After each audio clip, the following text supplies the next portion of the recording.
Hoy por hoy, nosotros los familiares afectados por la alcaldesa de Gironday, Rosalía Ellis, y afectados por el juez de paz, Ismael Palacio, hemos venido aquí hoy a esta hora 6:30 de la mañana a tomar frente del edificio municipal de Gironday para hacer una protesta, una manifestación pacífica por el hecho ocurrido el día 7 de diciembre, que Rosalía Ellis, alcaldesa de Gironday, y juez de paz Ismael Palacio introdujo en nuestra propiedad, se presentó con policía para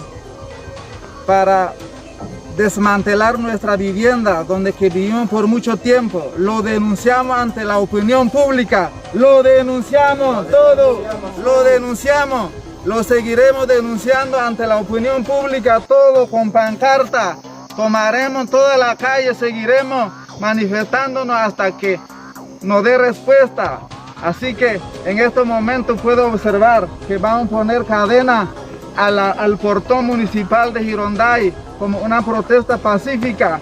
Voy a poner cadena, puedo observar que vamos a instalar cadena puesta en el portón para que juez de paz no ingrese al edificio municipal, porque puedo observar ahí, porque Ismael Palacio ha incurrido en un delito de extralimitación de funciones y abuso de autoridad.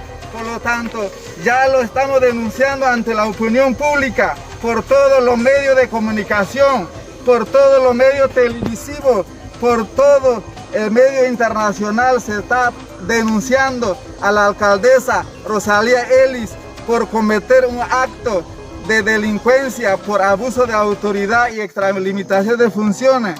Rosalía Ellis se presentó el día 7 de diciembre, siendo a las 2 de la tarde, con grupos, 17 unidades de gente, con 2 policías y acompañado con juez de paz, ordenando el derribo de casa, ordenando el desmantelamiento de una vivienda a un costo más de $15,000 costado el edificio.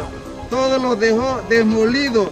Tenemos evidencia, y no solamente lo ha hecho con nosotros, con esta familia, sino lo ha hecho también en Chalite, mandando a quemar casa. Estos casos no vamos a quedar con la mano cruzada, no vamos a quedar con la boca cerrada, lo vamos a denunciar ante la opinión pública, lo vamos a denunciar todo, lo denunciamos.